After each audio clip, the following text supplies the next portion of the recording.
Welcome everyone to Too Good to Be True. Thank you for taking the time to listen. The subject of today's show is the rainforest. Before we start getting into details, let's just briefly talk about psychic insight and how we apply it. We choose a subject, then research the background, and based on that research, we determine what we think needs to be explained by creating a series of questions. Then Justina provides psychic insight to answer those questions. The psychic insight is narrated towards the end of the show. Accepting the psychic insight is a question of individual belief. Now let's go through the disclaimers. Here are the disclaimers. Neither of us claim to have any expertise in any subjects that we discuss. We relate information we find through research and the psychic insight. We are always delighted to hear from the listeners. The show only lasts an hour. We don't have the time to present exhaustive research on any topic. This means that there will be information that we miss. We want to provide a basis for the psychic insight. We don't care if a theory turns out too good to be true, as the show name suggests. We are only interested in finding out more of the truth about topics. Spirit can only relate insight that is appropriate for our time in history. Free will cannot be affected. Only comments that are appropriate for our time can be given through the psychic insight.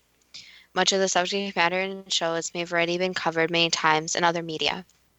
We want to look into subjects in a new, different way and be thought-provoking. We are not so good with pronouncing names, we apologize. And neither of us have any particular knowledge of geography, climatology, biology, pharmaceuticals, or economics. If we have misstated anything, we apologize. The rainforest sounds like a great subject and, of course, is your suggestion. As you know, I deeply care about saving the planet. All the plants and animals need a home just as much as we do. I don't think anyone would disagree, and if plants and animals can't survive, we won't either. When you told me about chocolate, the subject really hit home. Why don't you start with a description of the rainforest? The following is from Wikipedia, quote, rainforests are forests characterized by high rainfall, with annual rainfall in the case of tropical rainforests is between 250 and 450 centimetres, or 98 and 177 inches, and definitions vary by region for temperate rainforests. The monsoon trough, alternatively known as the intertropical convergence zone, plays a significant role in creating the climatic conditions necessary for the Earth's tropical rainforests. Around 40% to 75% of all biotic species are indigenous to the rainforests. There may be many millions of species of plants, insects, and microorganisms still undiscovered in tropical rainforests. Tropical rainforests have been called the jewels of the earth and the world's largest pharmacy because over 1/4 of natural medicines have been discovered there. Rainforests are also responsible for 28% of the world's oxygen turnover, sometimes misnamed oxygen production, processing it through photosynthesis from carbon dioxide and consuming it through respiration. The undergrowth in some areas of a rainforest can be restricted by poor penetration of sunlight to ground level. If the leaf canopy is destroyed or thinned, the ground beneath is soon colonized by a dense tangled growth of vines, shrubs, and small trees called a jungle. The term jungle is sometimes applied to tropical rainforests generally. Rainforests, as well as endemic rainforest species, are rapidly disappearing due to deforestation, the resulting habitat loss, and the pollution of the atmosphere, unquote. That's a lot of mostly depressing information to take in. For the tropical rainforest, what is meant by the monsoon trough or the intertropical convergence zone? I think it's simple enough to say that the tropical rainforest is between the Tropic of Cancer and the Tropic of Capricorn, or between the tropics. So, which regions have rainforests within their borders? South America, notably the Amazon, Africa, including the island of Madagascar, as well as Australia, New Guinea, and Hawaii. Southeast Asia and the sub-Indian subcontinent also have rainforests in countries like Bangladesh and Thailand. The region that most people think of when mentioning rainforests is the Amazon. 60% of the Amazon rainforest is in Brazil, with the remainder in Peru and Colombia, with minor amounts mainly in 6 other countries. So, how fast is the Amazon rainforest disappearing? There are all sorts of statistics, but the website One Green Planet in 2017 put it as follows, along with a drought warning. Quote, In the past 20 years alone, an area the size of two Germanys has been clear-cut from this ancient tropical rainforest, and this is hardly the full extent of the damage. As the Amazon loses trees, it's also losing its ability to regulate weather patterns, which is causing massive droughts in Sao Paulo, Brazil. To make matters worse, all the animals native to the Amazon are being put in grave danger as their home is destroyed right in front of them, unquote. That sounds like a vicious cycle. Chocolate, which is a product of the rainforest, is under threat. Here's a quote from the United States National Oceanic and Atmospheric Administration (NOAA) website regarding the evergreen kikoya tree that produces the beans needed to make chocolate. Kikoya can only grow within about 20 degrees north and south of the equator, south of the Mediterranean, home of the Carib, in fact. Kikoya trees only prosper under specific conditions, including fairly uniform temperatures, high humidity, abundant rain, nitrogen-rich soil, and protection from wind. In short, kikoya trees thrive in rainforests. Chocolate is now grown around the globe, typically within 10 degrees north and south of the equator. The world's leading producers are the Ivory Coast, Ghana, and Indonesia. Ivory Coast and Ghana produce over half of the world's chocolate, end quote. Yes, I checked after you told me the cocoa tree could be facing extinction by the year 2050, which is not that far away. Why isn't there public outrage over tropical rainforest habitats disappearing, just in the terms of chocolate being under threat? I think it is out of sight and out of mind. We have talked about the threat to chocolate, but what about coffee? With coffee, the word sustainable is used quite often. Here's a quote from Wikipedia. Quote, sustainable coffee is coffee that is grown and marketed for its sustainability. This includes coffee certified as organic, fair trade, and Rainforest Alliance. Coffee has a number of classifications used to determine the participation of growers in various combinations of social, environmental, and economic standards. Coffees fitting such categories and that are independently certified or verified by an accredited third party have been collectively termed sustainable coffees. This term has entered the lexicon, and this segment has quickly grown into a multi-billion-dollar industry of its own, with potentially significant implications for other commodities as demand and awareness expand, unquote. What is the Rainforest Alliance? Here's another quote from Wikipedia. Quote, the Rainforest Alliance is a non-governmental organization or NGO working to conserve biodiversity and ensure sustainable livelihoods by transforming land use practices, business practices, and consumer behavior. Based in New York City with offices throughout North and South America, Asia, Africa, and Europe, it operates in more than 70 countries, unquote. The rainforest is being destroyed in order to make short-term gains through logging, clearing to grow crops, cattle ranching, mining, and so on. Part of the tragedy is that if the rainforest remains intact, more could be earned from it. The following is from the website Pendulum Online. Quote, another thing people don't tend to realize is that the land is worth far more than what most companies and individuals earn from its destruction. Statistics show that landowners who use the land for cattle will make $60 per acre annually. Additionally, if the timber is harvested, a landowner will make about $400. What about harvesting the renewable resources such as fruits, nuts, oil-producing plants, and medical plants?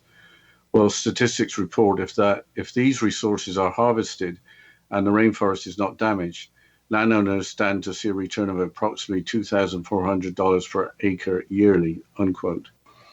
We are now starting to talk about economics, which is not something that either of us understands. I will be oversimplistic, but I have got to start somewhere. Economics is the science of the production, consumption, and transfer of wealth. They give out Nobel Prize for economics every year, but not for conservation. Evidently, you need to be a gifted academic to be an authority. Look, if you knew anything about money and wealth, I wouldn't have student loans to pay. But let's just keep it simple in terms of normal human experience. How did money start in terms of banknotes? British banknotes are printed on them. I promise to pay the bearer the sum of, and then an amount. Frequently asked questions on the Bank of England website explains what that exactly means, as follows. Quote, The words "I promise to pay the bearer on demand the sum of 5, 10, 20, 50 pounds" appears on all of our banknotes. This phrase dates from long ago when our banknotes represented deposits of gold. At that time, a member of the public could exchange one of our banknotes for gold of the same value. For example, a £5 note could be exchanged for 5 gold coins called sovereigns. However, the value of the pound has not been linked to gold for many years, so the meaning of the promise to pay has changed. You can no longer exchange banknotes for gold. Bank of England banknotes can only be exchanged for other Bank of England banknotes of the same face value, unquote. Gold sovereigns stopped being in circulation in 1914 at the start of World War I. So banknotes, or bills, as they are called in North America, used to be pieces of paper that could be exchanged for gold. Now you only can exchange your banknote for other banknotes. Yes, the point of gold coins was that they were literally worth their weight in gold. Gold was the means of storing wealth that money was based on. So how did it all start? I'll start, but I think we're coming up to a break, so you'll have to interrupt me. With the Knights Templar, who made up a large organization of devout Christians protecting European travelers visiting sites in the Holy Land. We'll have to continue after this short break talking about the rainforest, and you're listening to Too Good to Be True with Justina Marsh and Pete Marsh on the X Zone Broadcast Network, www.xcbn.net.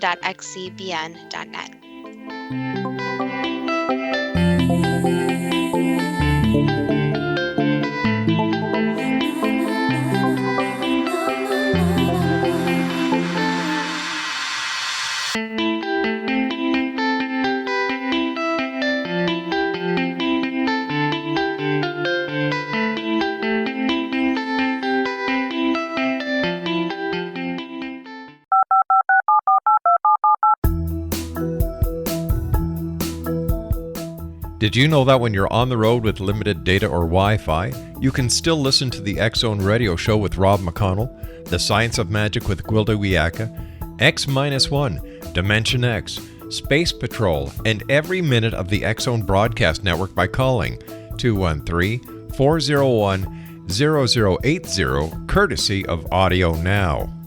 No smartphone, app, or internet needed. It saves your data plan and it's free if you have unlimited minutes. Call 213-401-0080 to listen on any phone, anytime, anywhere. Remember 213-401-0080 for the best of the paranormal, parapsychology, and sci-fi radio programming anywhere, 24/7, 365.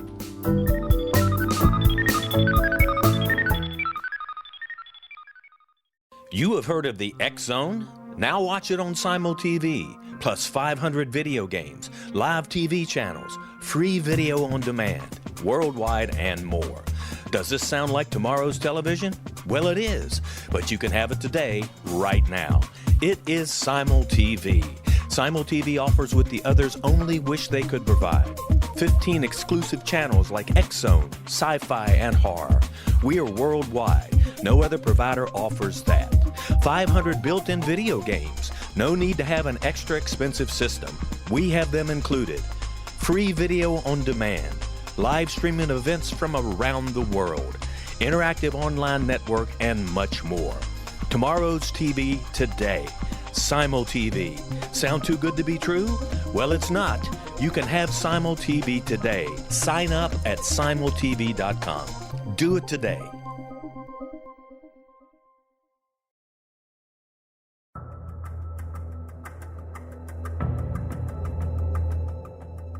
Modern Esoteric, Beyond Our Senses by Brad Olson, consummates the lifeology story about where humanity originates. It is the lost continents, the primitive wisdom, the mythos of creation, and the rethinking of ancient history as we are taught in academia.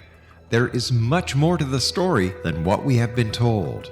As this is the first book in the Esoteric series, Modern Esoteric starts at the beginning of time and accelerates up to this modern age. Future Esoteric is book 2 in the series and takes a forward-looking position ahead of today with an open and honest examination of the ET issue and various unexplained phenomena. To discover the writings of author Brad Olson, visit www.bradolson.com. That's www.bradolson.com. Welcome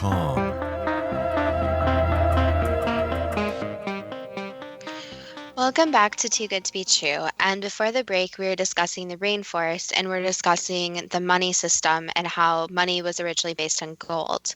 So, Dad, you were starting with how it all started and how everything started being based off gold, then moved into actual currency. Yes, and I was talking about the Knights Templar, so we're all over the map this evening. Yes, so the Knights Templar protected Christians traveling to the Holy Land. They also carried out military operations. Excuse me. Here's a quote from the Keep Hope Alive website. Quote, during the Middle Ages from about 1100 to 1300 AD, the Knights Templars had established their castles through Europe as a safe place to store gold and silver coins along with other valuables. The Templars helped to finance the Crusades, and with the Pope's blessing, they became a favorite charity for millions of Christians. According to a timeline of the Order of the Knights Templars compiled by the Medieval Combat Society, the Templars began using letters of credit in 1150. With the confidence of the public supporting them and with the creative use of letters of credit, or IOUs, and notes, they established a vast credit lending system that soon left them in possession of large vineyard holdings, farmlands, buildings, and other property throughout Europe, unquote. The quote talks about credit and lending. We'll hear a little more about that later. But what happened to the Knights Templar? They became too wealthy and powerful for their enemies, with most of them being arrested on Friday the 13th, 1307, and subsequently executed. Hence, Friday the 13th is thought of as being unlucky. So, what happened to banking after 1307? Banking continued much in the same way as it does today, except now most transactions don't involve cash but are digital. But what is practiced today is fractional reserve banking. The Knights Templar allegedly provided more in money in notes than that was worth in available deposits in gold, so it's nothing new. Here's a quote from the Investopedia website. Quote, if a customer deposits $100,000 into a bank and the reserve requirement is 5%, the bank can loan out 95%, but $95,000 out to other customers. Once a bank has loaned out $95,000, in essence, it has created $195,000. Customers borrow that $95,000 and deposit some or all of it into other banks. If the reserve requirement is still 5%, then the other banks can loan $90,250 to new customers, and the process keeps repeating itself.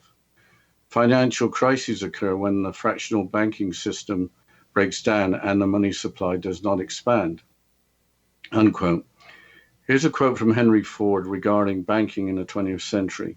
Quote, it is well enough that people of the nation do not understand our banking and monetary system, for if they did, I believe there would be a revolution before tomorrow morning, unquote.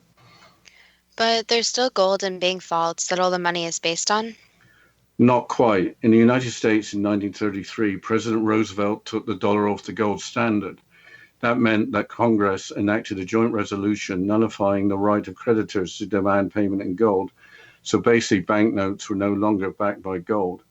In 1971, President Nixon removed linking the value of the dollar with the value of gold. So the dollar is now a fiat currency, meaning that it's backed by the government that issued it. It is no longer money, it's currency. Historically, every fiat currency in history has failed, including that of the Roman Empire. So why did these presidents take these actions? In both cases, to increase the supply of money. So going back to the rainforest, we are destroying a valuable resource for something with value based on the backing of government rather than on something with measurable value like gold. It gets worse than that. You might hope that richer countries would subsidize the poorer countries that still have rainforests to keep it intact, but they're only countries with external debt. That doesn't make sense. There are rich countries like the United States, and much more poor countries like Bangladesh. I looked up each country's debt based on 2017 figures. The United States owes the equivalent of 98% of the wealth it produces per annum, which is known as GDP. A country like Norway, which should have little debt, has a small population and has enormous production of oil and natural gas, has an external debt of 168% of GDP. I have to ask a really silly question. If governments can print money, couldn't we have all the money everyone needs and pay off debts? I did say governments print money. I should have said government issues IOUs called bonds, which banks buy to provide governments with credit, which is money the government can spend. It's like having a credit card with no limit. The people in the country, not the government, are on the hook to pay back the national debt through taxation. Even after what you have said, I would have thought that some countries would be providing credit, not borrowing it. Countries do lend money to other countries. However, countries will want to produce more goods using up more natural resources to create more wealth to register economic growth and hopefully pay off debt through taxation. But if natural resources are all consumed, there would be no means of creating wealth and no means of servicing external debt. So the world could come to a grinding halt. What do you think the solution could be? I think that whoever can figure out a solution deserves a Nobel Prize. If there were greater awareness of the meaning money or currency, perhaps people would feel more empowered to do something about the rainforest. I think the following from human rights advocate Dr. Paul Bernal, quoting 19th century playwright Oscar Wilde, perhaps explains how we need to think differently. Quote, in Lady Windermere's Fan, Oscar Wilde had Lord Darlington quip that a cynic was a man who knows the price of everything and the value of nothing. As with so much that Wilde wrote or said, it's more than just a nice turn of phrase. It hits at the heart of the problems of society. Lady Windermere's Fan was written in 1892, but what Wilde wrote is even more true than it was 122 years ago. These days, our government, our businesses, our media, and more seem to have to be dominated by what Wilde would have described as cynics. The idea that anyone in the real world should even consider ethical, moral, philosophical, or cultural values to be on a par with financial or economic value appears whimsical, sentimental, even romantic. Hard-nosed, sensible, rational, practical people know otherwise. It's the economy, stupid, unquote. Well, let's change the subject to talk about beer. And that seems like a pretty random subject, but what has beer got to do with anything? This better be good. In the 1970s in the British Isles, large companies started buying out small local brewers. Brewing was started to be consolidated into fewer companies brewing in large plants with continuous processes. The beer, rather than being conditioned in cask, was supplied in aluminum kegs pressurized with carbon dioxide gas or in bulk in tanker trucks. The traditional pubs were being modernized with historical Victorian or older fixtures and fittings being sold off. The argument was made that these changes were made due to the old ways becoming uneconomical. You sound like you were there at the time. Yes, the pub was where you met your friends. You drank to be social and enjoyed the same beer taste and ambience, just like your father or grandfather. The campaign for real ale started in Ireland in 1971 and spread to Britain. Consumers were informed where the traditional pubs were located that were serving real ale. Traditional pubs with good beer became very busy, while the other pubs were less busy. The big companies started reviving local breweries with their original identities while reintroducing traditional beer making.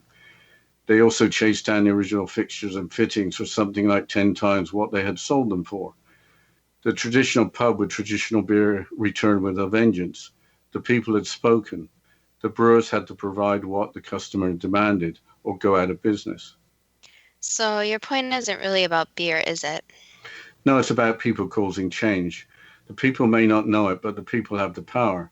If consumers only buy fair trade chocolate from sustainable cacao trees from countries committed to preserving the rainforest, then we will have chocolate rainforests and people in those countries able to make a living. The only downside is that you have to pay a little more for your chocolate bar. The upside is that future generations will be able to enjoy chocolate in the years to come, along with the rainforest prospering. But that could be expanded for all sorts of natural resources, right? Yes, if consumers were educated about buying products that help the rainforest, the people in those regions and the rainforest could prosper. Why don't you think that national governments could act to save the rainforest? Because governments don't act, they only react. Also, currently, I doubt very much of a government anywhere is going to be elected based on the promise of saving the rainforest. But with greater public awareness, that might change. It has to. According to a Scientific American article from 2009 entitled The Origin of Oxygen in Earth's Atmosphere, we have a lot to learn about oxygen in our atmosphere. Here's a quote from that article. Most important, how did the amount of atmospheric oxygen reach its present level? It's not that easy why it should balance at 21% rather than 10 or 40%, notes geoscientist James Casting of Pennsylvania State University. We don't understand the modern oxygen control system that well, end quote. We mentioned earlier that the rainforest produces the moisture that provides the local range that maintains the rainforest. But without that moisture, climates will also be drier thousands of miles or thousands of kilometers away. These findings were published in the scientific journal Nature in 2012. With less rainforest, the planet will become hotter and drier, with possibly the crops we all depend on failing. The Smithsonian website claims with less rainforest, the American West could experience even worse drought conditions in the future. Well, to continue discussing the rainforest and mentioning the people living in the rainforest after this short break, and you're listening to Too Good to Be True with Justina Marsh and Pete Marsh on the X Zone Broadcast Network, www.xzbn.net.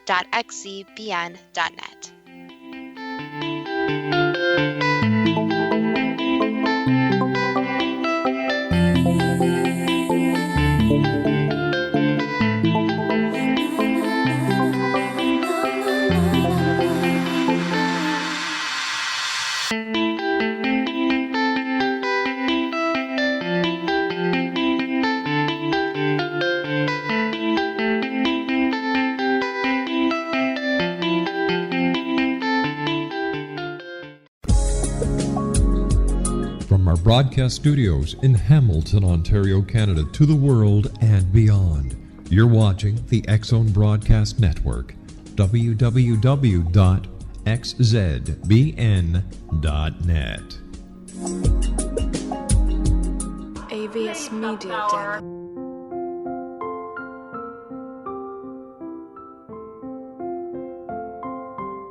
I am Dr. Carl O'Helvey, founder, president of a new cancer foundation focusing on evidence-based physical, mental, and spiritual interventions, including natural cancer cures, prayer, meditation, affirmations, nutrition, and other related holistic cancer prevention and cure modalities.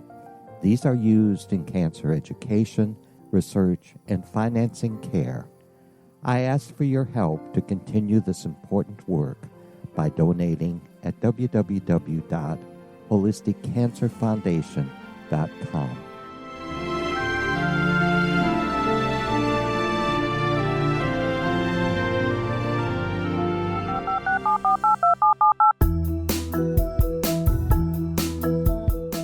Did you know that when you're on the road with limited data or Wi-Fi, you can still listen to the X Zone Radio Show with Rob McConnell, The Science of Magic with Gwilda Wiyaka, X-1, Dimension X, Space Patrol, and every minute of the X Zone Broadcast Network by calling 213-401-0080, courtesy of Audio Now. No smartphone, app, or internet needed. It saves your data plan and it's free if you have unlimited minutes. Call 213-401-0080 to listen on any phone, anytime, anywhere. Remember 213-401-0080 for the best of the paranormal, parapsychology, and sci-fi radio programming anywhere, 24/7, 365.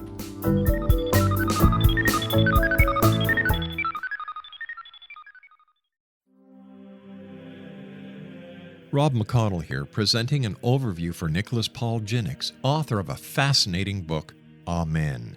It presents facts revealed by Egyptologists, facts that enable us to understand why Amen is the beginning of creation of God. It provides recommendations for religious leaders of the major religions to unify their beliefs and teach the Word of God. Love one another.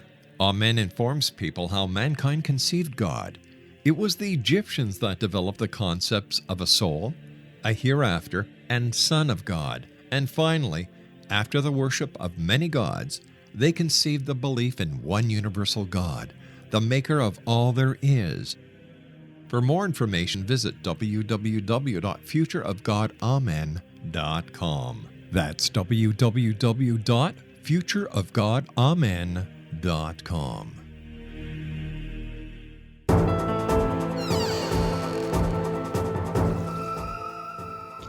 Welcome back to Too Good to Be True. And before the break, we were discussing the rainforest and just transitioning to the people living in the rainforest. I've heard that there are tribes that have not had contact with the outside world living in the rainforest. How many of our fellow human beings live in the rainforest? The numbers shocked me, an estimated 50 million worldwide. An article from last year on the Amazon Rainforest website provides information about tribes in the Amazon rainforest. Quote, there are hundreds of indigenous tribes in the Amazon rainforest. The indigenous groups in all of South America have disappeared or been torn apart by the colonization process, disease, alcohol, forced labor, and war. For a long period of time, the Amazon rainforest was a giant refuge for the indigenous population. This happened because of lack of a clear economic potential to be exploited by the colonizers. So the rainforest remained almost untouched by the Western culture until the first half of the last century. That's why you still find many indigenous Amazon rainforest tribes in the region, many of them already being under stress from legal agriculture and cattle and illegal activities, drug dealers, some woodcutters, some miners, and biological traffickers, unquote. With the rainforest remaining almost untouched until the first half of the last century, the destruction on a vast scale has only occurred in just one lifetime. If the people have been away from Western influence, they may still have their own language and way of life. Yeah, that's true. And the article continues, quote, there are still over 200 indigenous groups in the Amazon rainforest talking 180 different languages and each with their own cultural heritage. If you narrow your view to language families, you will still find 30 different language families in the Amazon rainforest. This shows that, like the flora and the fauna, the cultural diversity in the region is also very high, making it an even more interesting and rich place, unquote. If people for the first time come into contact with an outsider carrying, for example, a flu bug, this is likely to prove fatal. The loss of the rainforest could, in reality, be a death sentence for millions of people. I've read that rainforest tribes have their own shamans that use plants for cures. What exactly is a shaman? A description is included on the website Epicurean Culture, and I quote, while shamans and shamanism have played vital roles in communities for thousands of years all over the world, the term has still yet to receive a set definition. In essence, shamanism deals with reaching the spirit world by altering your state of consciousness, either through dreams or with the use of stimulating plants. Shamans are the tribesmen and women who are capable of reaching this state. With this, shamans are most often placed into their roles after experiencing a spiritual event and are henceforth responsible for performing spiritual rituals in order to perform healings and divination. In the Amazon, shamans perform rituals to induce physical and psychological healings for locals and medical tourists alike. The unique nature of their healing techniques has become increasingly popular worldwide, and people from across the globe will fly and trek through the rainforest for various types of medical treatments. End quote. It seems that their work is becoming more recognized in the mainstream. The following is from CNN's website from 2014, describing shamans from the Amazon. Quote, the depth of shamans' knowledge on preventative medicine and diagnostics has astonished even physicians who have studied their approach. Dr. Christopher Herndon, a Yale-trained physician and ethnobotanist specializing in the Amazon, recently noted, when asked about disease conditions, shamans present highly detailed and specific descriptions of disease characteristics and associated symptomatology. They frequently comment on disease associations and responsiveness to therapy, often demonstrating a remarkable insight into the natural history of disease processes as we understand them, unquote. The term ethnobotanist arises from the study of plants and their practical uses through the traditional knowledge of local cultures and people. As we are talking about shamans being individuals that are thought to have spiritual connections, we have to mention the belief that the planet has consciousness. That has come up in previous shows, including that a means of reducing natural disasters could be acknowledging this and treating the planet and our natural resources with more respect. But I think it's time for the first question. Does the tropical rainforest provide local moisture that is returned to the rainforest as rain? Yes. Were massive droughts in Sao Paulo state caused by deforestation in the Amazon? Yes. Does the tropical rainforest help provide the rest of the planet with sufficient oxygen? Yes. Does the rainforest help provide sufficient moisture so that drought conditions do not exist in areas far away from the rainforest? Yes. Protecting the environment on planet Earth would appear to be a major priority in the first part of the 21st century. Why do people on the planet seem unaware of the threat to the rainforest? The problem is that the education about the rainforest and the environment is not always available. So a lot of people are unaware of how much the rainforest and other natural different landmarks actually provide resources for the people. So many people know that the rainforest exists, but they don't know how much medicine, food, and even the different oxygen environment that the rainforest provides. So there needs to be more education. But there are also the people too that think very in the moment. So they do not think about how the rainforest and the destruction of the rainforest will affect their lives since it's not affecting their lives right now. Are the concerns regarding chocolate exaggerated in that cacao trees could be extinct by the year 2050? No, that is true. So the predictions are based on different scientific facts. So it's possible that more trees will be planted. But the problem is, just like a lot of different food in the rainforest, is that the rainforest has to exist for the conditions for the food to actually grow. If the rainforest of the Amazon becomes smaller, will that affect the rainforest of Africa that produces most of the world's chocolate, even if it remains the size it is now?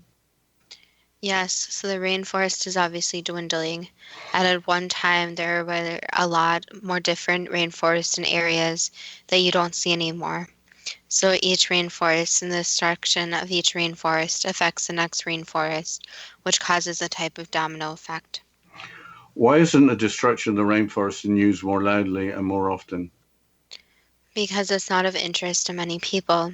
So the news wants to put on what is going to be dramatic and about different controversial subjects. The rainforest isn't as controversial. So different political matters, murders, accidents will have more viewers and in turn make the different companies more money. What can be done to help make the people of the world understand that it is worth paying a little more for sustainable products like sustainable coffee? The problem is that people like to buy cheap.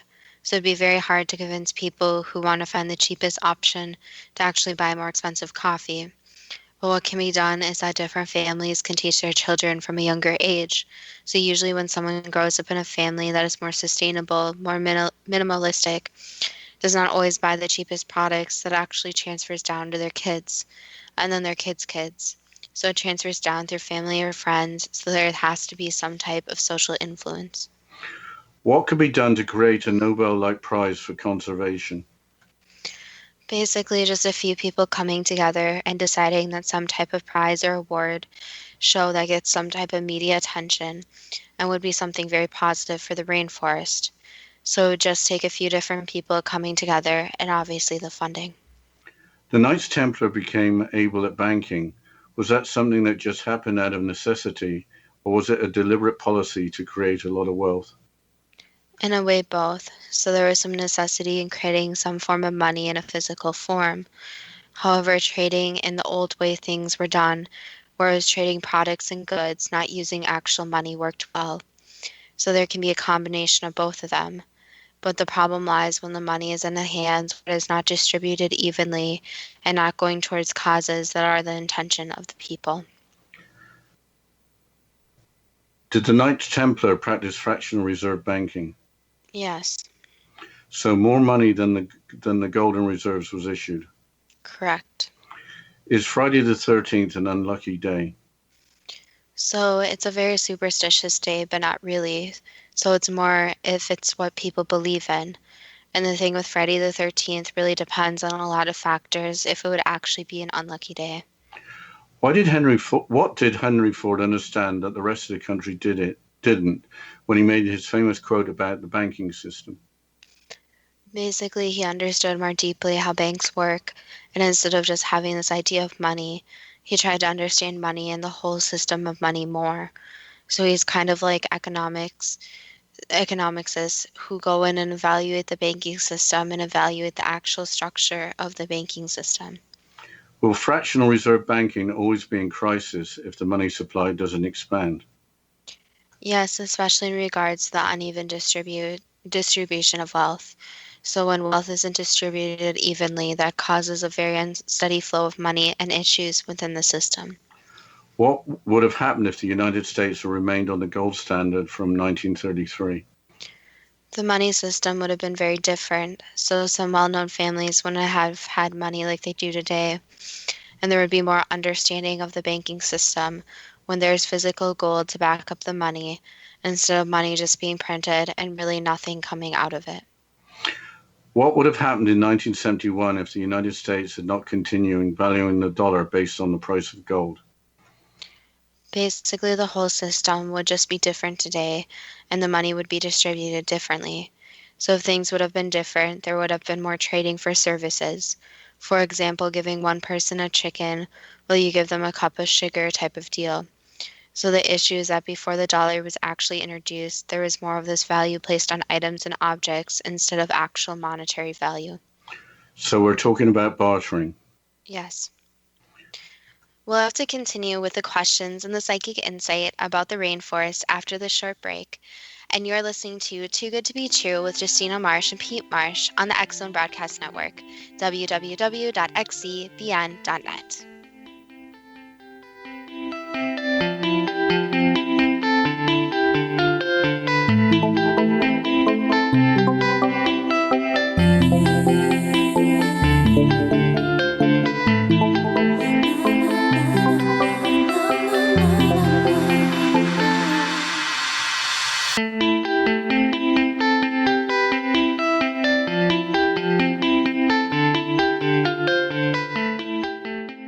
You have heard of the X Zone?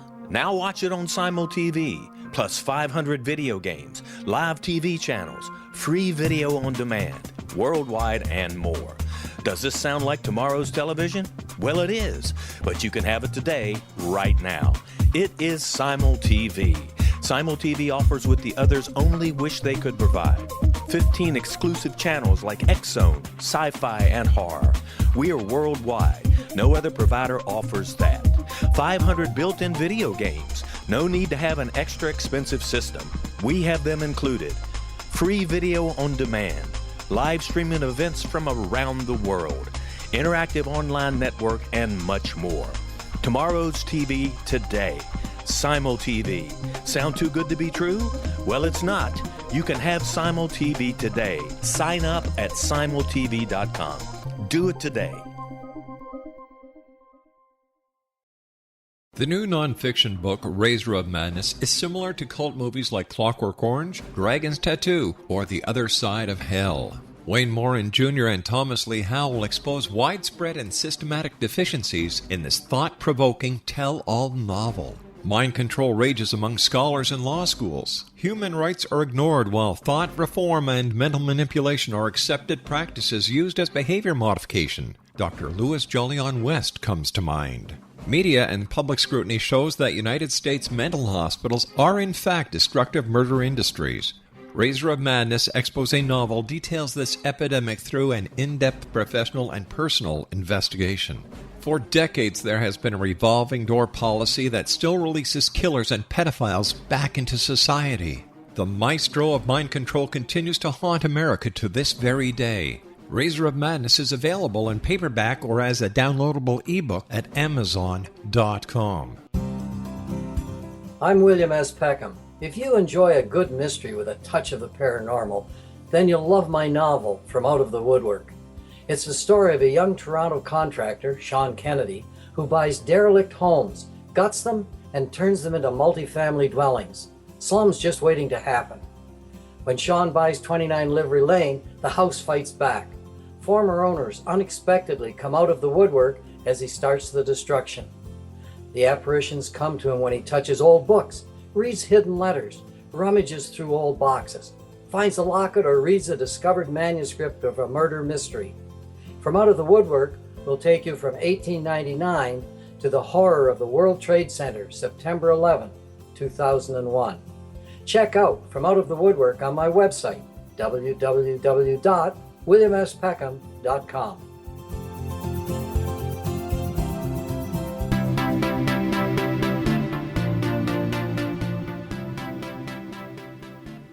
Welcome back to Too Good to Be True. And before the break, we were going through the questions and the psychic insight about the rainforest. So, Dad, can you please continue with the questions? Sure. Are all fiat currencies destined to fail? In some people's minds, yes. So that's not a straightforward yes or no answer. But currency and money in general create a lot of issues. Why can't the banks of the world forgive debt so that countries can start over without the need to use so many natural resources to create wealth, to pay taxes, to pay back debt? The problem is that depends on who's in charge. So sometimes debt is just forgiven and there's no money payment. But in other situations, it's not. So that's why the leaders and different politicians have to be chosen very carefully, since they do have control over the money supply depending on the country. And at this time, many countries owe each other a lot of money.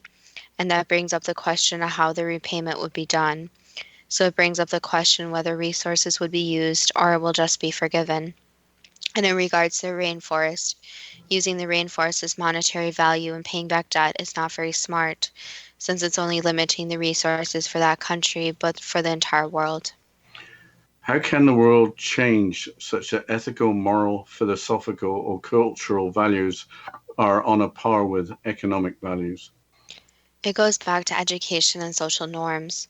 So one, education about the rainforest, the environment, even the money supply and the whole system, everything. And it goes to values and social norms. So cultures very value the environment and value the resources, yet others view the environment as more of a supply system. So in some social norms, the resources are there for the taking, while in other different social norms, they're there and should stay there. So the sharing values and understanding that the resources are something that is valuable. But also if you, for example, would tear down a tree, it's not just that you are tearing down that tree, but also that the new one you're planting is going to take hundreds of years to get where the original tree was. So it doesn't only affect the short-term plan, but the long-term. Just like real ale in the British Isles, why shouldn't it be possible for people everywhere to realize that through their buying choices, they hold the power that could change the world? The problem is that a lot of people are just on the go. So they go for convenience over price over what the product actually is. So for example, let's say someone's going to get going to a coffee shop. They're going to go where the most convenient coffee or the one they have heard about. Maybe not the one that's the most sustainable or the most expensive or even the cheapest, but they're going to go into this routine and stay in this routine. So that's why the solution is that once you get into this routine, is to study beforehand on where the product is coming from, who's making it, and what's going into making that product. And it's also very unfortunate that different companies are very much competing, especially for price and how convenient they are. And a lot of people will go for the cheaper price. So it's learning that the cheaper price doesn't always mean better. What could be done to elect governments with policies to save the rainforest or for other environmental issues? It just basically takes one or two people starting. So it doesn't take a great number of people. It's just getting your ideas out there and then getting support. So anyone can really, at least in a democracy, anyone is supposed to be able to have their voice heard. So writing into politicians, even making petitions, doing things for the environment and getting noticed. But the biggest thing with change is making sure that it gets into a different number of people. So using social media, using your voice in a way. Since one person's voice in these types of days goes viral, and many thousands, even millions of people might see it. So even people right now who have a large social media platform could step up and talk about the environment and talk about their beliefs about the environment. Why is the world's balance of oxygen at 21%? Because of the environmental changes. So what humans are doing is affecting the oxygen, and to have oxygen, the trees need to exist. So cutting down each tree actually does make a bigger influence than one thinks of. So planting more trees, making sure these trees can live a long time, and also limiting pollution. What would the balance of oxygen be if the rainforest disappears? There isn't an exact number since it hasn't happened yet, but what can be said it wouldn't be pleasant. It would be to a point where many trees would have to be planted and quickly. Could the loss of the rainforest make droughts as seen in the western United States more severe? Yes, Would the droughts be much more severe? yes, Is the figure of 50 million people living in the world's tropical rainforest about right? yes. Are there over 200 indigenous groups in the Amazon rainforest speaking 180 different languages, each with their own cultural heritage? There's even more groups than known, but yes, Are the indigenous peoples of the rainforest in mortal danger if they are exposed to Western diseases? yes. What exactly is a shaman? Can a shaman actually connect with the spiritual world? Yes, so a shaman can be thought of like a prophet or a psychic or terms like that. So it's someone who has the ability to connect to the spiritual world, but it depends on their abilities, what type of way they are able to connect. So it may be through rituals, through using herbs, through doing it in their own individual way, depending on which group. But a lot of people go to them for spiritual advice. Are shamans born with spiritual abilities or can they be learned? So yes, they're born with abilities, but some people have abilities that they're not aware of. And yes, they can be more and they can be taught, but not really taught, but more educated about their abilities. So there's a possibility that throughout their life they may change and evolve into more towards being a shaman. How do shamans learn about plants and their ability to provide cures? Either it's passed down from generation to generation, or there are some different texts that are written that some of them follow. Will the ability of shamans become more recognized in the future? Hopefully, yes. Will the specialization of ethnobotany become more widespread in the future? Yes and no. So again, that depends on future generations. But again, it can be said that hopefully, yes. Does the planet have consciousness? Yes. What is the planet's reaction to the destruction of the rainforest? The planet is obviously very upset since the rainforest provides so much and provides so much even to humans.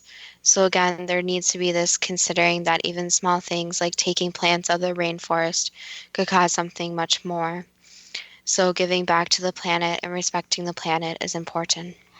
What can be done to change the conventional economics of the world to economics that include the health of the planet and quality of people's lives as value in the same terms as gold?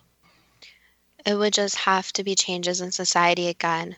So it would have to be more education and valuation by different leaders. So it can start at the bottom where people speak up, but it can also start at the top. So it depends on what becomes a society and what the focus becomes. And if there's going to be learning more about economics, the environment, and how they really are affecting not only the environment, but each other. What should each of us be doing to help the rainforest and the environment in general? One, buying sustainable, buying products that aren't always the cheapest, but ones that are sustainably sourced. So not even in regards to the rainforest, but any products, since even other parts of the environment are being affected negatively, and also giving back in your own way. So someone may not be able to donate money to the rainforest, but even planting a few trees in your own yard or providing an environment for local animals where you live. And if you are able to give something, there are many different actually accredited different organizations that are helping the rainforest. However, there are also ones that aren't the best. So make sure you do your research before any money is involved, since sometimes lines are blurred with that money. And obviously the ultimate would be going and actually going to the rainforest and helping out there, but not everyone has the means to do that. What can we learn from about every country in the world being in debt while at the same time natural resources continue to be consumed and destroyed rather than being sustainable? The real takeaway here is that the earth isn't asking for any money. The earth never asked for someone to pay for the resources, so there's no way to give money back to the earth. However, giving natural money, such as plants, animals, making sure you keep respecting the environment, and then giving back with actual physical planting these different plants, and also making sure that the very different human structures don't take over everything. So it goes back to there's no way to pay for these resources, yet there's a monetary value placed on them. What should we be saying to our children and grandchildren in order that they can help preserve the planet? Just to teach them young. So teach them young to go clean up trash or plant a tree, and make sure they know the value of the environment, since if there's no environment, no earth, there's no humans. Can meditation, including organized mass meditation, help influence others to think about ways of saving the rainforest? No. So there's no way to really control or help how other people think. However, there can be meditation about positive thoughts towards the environment. So instead of trying to influence people, we're giving them the tools to make their own decisions and then use those decisions in a positive manner. That was the last answer. Is, if we are smart, saving the rainforest for future generations too good to be true? That depends on what you are prepared to believe. Well, I'm going to be looking for fair trade and sustainable chocolate, coffee, whatever comes from the rainforest. Mangoes, I'm not sure about those. Whatever I can. And I wasn't really aware of all of this. And quite honestly, researching this has been quite a shock. Well, I think the unfortunate takeaway is that some of these items are so convenient to get that you really don't think about where you're getting them from. So, for example, I love coffee, I love chocolate, but I don't always think where it's coming from or why I'm buying it. I'm just buying it without really thinking. But as always, we're open to suggestions from listeners. So if you have any more suggestions about environmental topics, I love these topics, so I'd love to hear about them. And you can contact us at our Facebook page at Too Good to Be True, with our first two spelled TWO, or our website at toogoodtobetrue.net. And as always, thank you so much to the listeners. Thank you for listening, and we look forward to next week's show.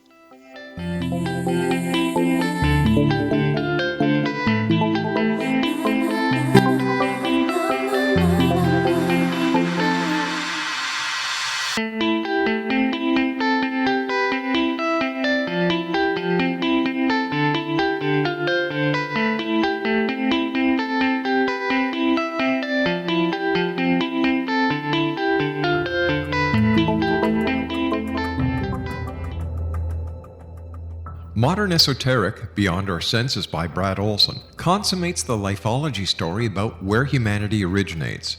It is the lost continents, the primitive wisdom, the mythos of creation, and the rethinking of ancient history as we are taught in academia. There is much more to the story than what we have been told. As this is the first book in the Esoteric series, Modern Esoteric starts at the beginning of time and accelerates up to this modern age. Future Esoteric is book 2 in the series and takes a forward-looking position ahead of today with an open and honest examination of the ET issue and various unexplained phenomena. To discover the writings of author Brad Olson, visit www.bradolson.com. That's www.bradolson.com.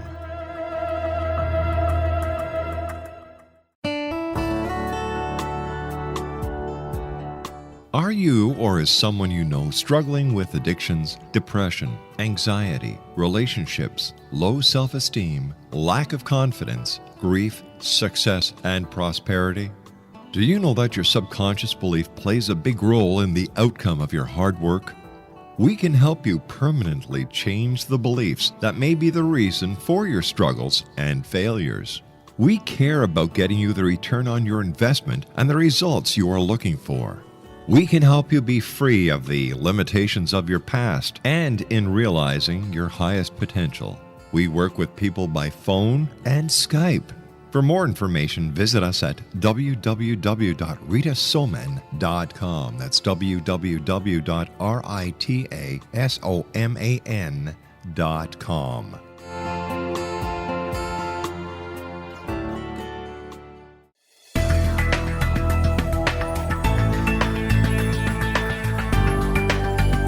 Do you think you have energy problems in your home? Do you feel better when you're away than when you're home? Joey Korn is a global leader in the world of dowsing who specializes in personal energy clearing and space clearing. He can help you create an ideal energy environment in your home no matter where you live in the world. Learn about his remote spiritual house cleaning services and much more at www.dowsers.com.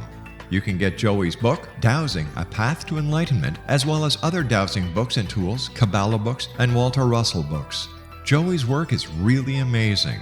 Go to dowsers.com right now. That's DOWSERS.com or call 1-877-DOWSING. That's 1-877-369-7464.